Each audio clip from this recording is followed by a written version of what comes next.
Hello everybody, Maven here, and the Alethonym is the new exotic version of the Mountaintop. It is a stasis micro-missile grenade launcher with infinite ammo, and it can generate infinite special or heavy ammo if you can charge its perk.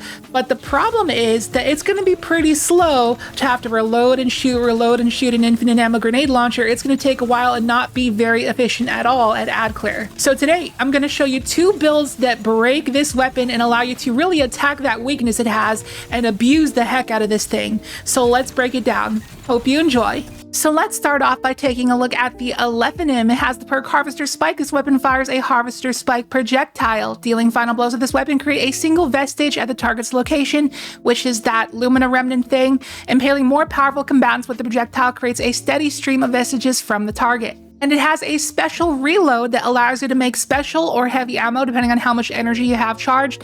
And it looks like it has a catalyst that we do not yet have access to. So as you can see here, when I damage targets with the weapon, it creates those Lumina remnants that track towards us and fill the meter in the bottom left of our screen. And when I deal damage to a yellow bar target, such as Carl, for example, you can see a steady flow of these Lumina remnants popping out and flying towards us, which charge our meter really quickly. Now I have my meter full here, and you can see me swapping between the modes, and you can see the color of my iron sights on the gun changing from green to purple, and that tells you what kind of ammo you're making. So I want to spend the full bar, I want to make a heavy brick, I just shoot it at the floor and a heavy brick pops out. But then if I have only half of my bar charged, I have the capability of making a special brick, but you need the full charge to be able to make the heavy brick. So we're going to kick things off here with our Warlock build, and this is definitely the juicy one. This is the cracked one. The Hunter one we'll get to later. That one's more fun. It's more of a gimmick, but this is the good stuff. So we're going to be using the Rain of Fire. This is that when you Icarus dash, you reload all of your weapons, not just the one you have equipped, but all of them. So you can even like abuse having a rocket launcher. You can give it built-in auto-loading holster and whatnot. You can use another breech-loaded GL, whatever. But anyways, we are using Icarus dash, so you see the idea. We float in the air, we shoot, dodge, shoot. However, we are also using Heat Rises, and when you pop Heat Rises, it gives you a second Icarus dash charge. So you can shoot, dodge, shoot, dodge, shoot. Shoot 3 in a row. You just gotta wait for like 3 seconds for it to cool down, and then you can do it again. And you can basically stay airborne at all times because Heat Rises has a very, very generous timer and refreshes as you defeat targets. So you can see what I mean here in this clip against Carl. Just pop Heat Rises, jump in the air, do our triple shot combo, followed by another shot. And that alone is enough to fully charge the bar on our Alethonym. It's frightening how fast this thing charges up and makes infinite heavy ammo, and then you just do it again. So it's very, very good to use in content with a lot of yellow bars. Like I imagine that this is going to be decent in Grandmasters. And I imagine this could be abused in like raid or dungeon boss encounters where bosses are immune before people get to DPS. You can just stand there shooting an immune boss, generating vestiges from them, and making a pile of heavy ammo for your teammates. So after DPS is over, they can just run in that pile of ammo and just completely refill. But anyways, let's continue talking about the build. And another strong thing this build can do, which I definitely didn't take full advantage of in the background gameplay because I was trying to get grenade launcher gameplay, is that Heat Rises allows you to spam the heck out of your incinerator snaps because it says that final blows while airborne grant you melee energy. And then you pair that along with Ember's Searing, so defeating scorched targets grants you melee energy, and the snap itself scorches, so it's basically a kickstart, and you can spam lots and lots of incinerator snaps. But then Ember of Searing is also going to create fire sprites when this happens, so that brings us to Ember of Mercy. Picking up a fire sprite grants us restoration, and we need all the methods of restoration that we can get because Rain of Fire builds are typically paired with Galley and Ember of Empyrean, so you have infinite restoration, but obviously we're using a stasis weapon, so we can't do that.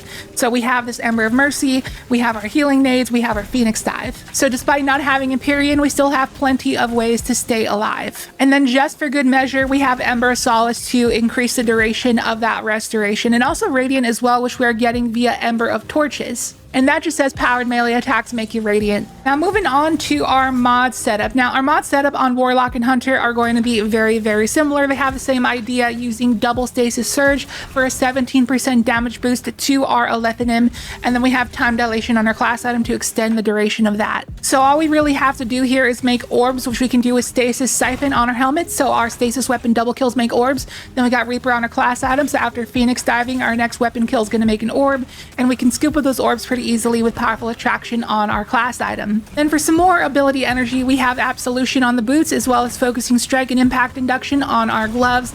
Then we have Stasis Loader, just to make our Alethonym a little bit better in the times we're waiting for our Icarus Dash cooldown. And then we just have Triple Resists on our chest, and then Double Finder on our helmet to play into the theme of this being an ammo generation build. But you can also run Scout as well if you wanted to help out your teammates. And for my weapon loadout with this build, in my energy slot, I'm using the Martyr's Retribution with auto-loading Incandescent. It's a Waveframe GL, and it also pairs pretty well with the auto-reloading dodges of the Rain of Fire in certain situations. And because I'm running double stasis weapon Surge, I opted for a Stasis Heavy, which is a Typhon GL5 with Demolitionist and Explosive Light, because there's no other better Stasis GL. And that basically sums up the Warlock Alethonym build. Now, gameplay loop, another thing you might have seen me down in the background gameplay a couple of times is you can rocket jump with the Alethonym, same as you can do with the Mountaintop. So you pop Heat Rises, you can use the Alethonym to get way up in the skybox and then just start battling from like 50 meters in the air. So it's a good way to avoid the enemies. And like I said, I didn't really take advantage of this enough, but you can spam a lot of Incinerator Snaps. So that's definitely what you should be doing. Incinerator Snap every time you have the chance to, because it does a lot of damage because of the solar ignitions. Now, I am not exaggerating when I say that this build could be amazing in a day one raid setting. As somebody who has participated in a lot of day one raids, I've seen many situations where there are bosses that are huge damage checks in contest mode, and I've seen people get so desperate that they pull out Aeons to try to make ammo for their team. So having something like this is going to be way easier to generate infinite heavy ammo, even more so than Cenotaph Mask, because Cenotaph relies on yellow bars, and sometimes there's not that many or even none at all. So this one can make ammo off of trash mobs, so you can just sit there in the spawn just ad clearing and making a pile of heavy bricks for your team. So this build could really shine in tougher boss encounters like master dungeons and master raids and stuff like that. And the thing is, you're not purely a support build just for ammo generation, because with Rain of Fire, you can also dish out a lot of DPS. Like if somebody puts on Galley and you have a rocket launcher, Rain of Fire allows you to auto-load that rocket launcher, so you can just rocket dodge, and you can put out a ton of DPS as well. So it's a multi-purpose build for both DPS and team support. So if you're a Warlock main watching this video, I highly recommend giving this build a try and saving it on your loadout hotbar, because this is definitely something you're going to want to pull out in some situations. And by the way, the dim loadout link to the build will be down below in the description and also the pinned comment if you'd like to try it out. And if you got any buddies who are Warlock mains, I'd appreciate if you share this with them. This might be something they want to check out. Now moving on to our Hunter build. Now this one is more of a fun gimmick rather than anything serious like that Warlock build. So this one we're using Radiant Dance Machines to give us that multi-dodge buff when we dodge near a target.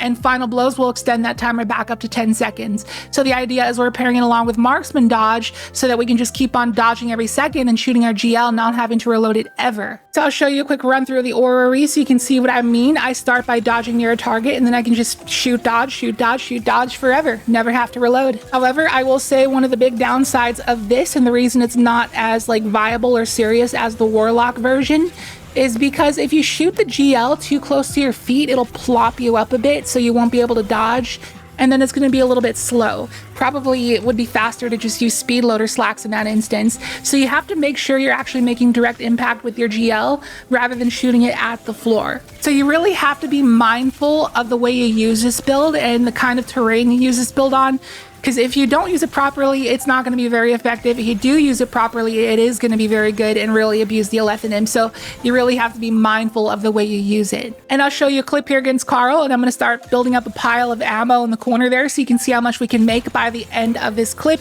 And then we just dodge, shoot against Carl.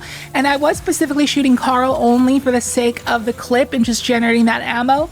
But you can shoot some ads to keep that multi-dodge up, which I didn't do, but I did that purposefully. And you'll see by the end of the clip, we have such a big pile of ammo in there in such a short duration. It's pretty effective. So to quickly break down this build, starting with our fragments, we got Obscurity to go invis on finishers, then we got Undermining so our grenades weaken, then we got Starvation to get Devour when we pick up an Orb of Power, then we have Persistence to extend the duration of our invisibility and our Devour. And I would say Starvation is the most important thing on this build, to be able to get Devour, because that's how we stay alive and really make this build viable. Without it, we would probably just die too much.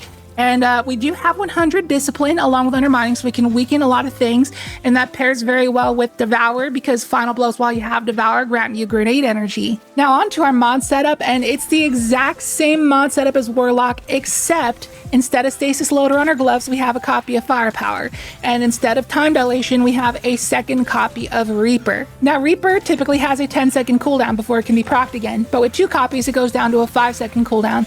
If you had 3 copies, it's a 1-second cooldown, so you can dodge, kill something, make an orb, dodge, make an orb, dodge, make an orb. That's pretty good, but I felt like Powerful Attraction was required to make it easy to scoop up those orbs. And then our weapon loadout is exactly the same as it was on Warlock, and that basically does it for the Hunter version of the build. And just like the Warlock build, the dim loadout link to this one will be down below in the description and the pinned comment as well. But I will say, if you do play Warlock in any way, shape, or form, I'd highly recommend using the Rain of Fire version, because that one's cracked. That's the good one. This is kind of a gimmick. So if you only play Hunter and you literally do not have a Warlock or Titan character created on your account, then sure, try this one out. But if you have a Warlock at all, play that one. I seriously think it could be meta if everyone knew about it. It's seriously very good at making ammo for your team. So that's going to do it for this one. Thank you so much for watching. I hope you enjoyed it. If you did, be sure to drop a like and a comment, because your interaction really goes a long way and helps out the algorithm.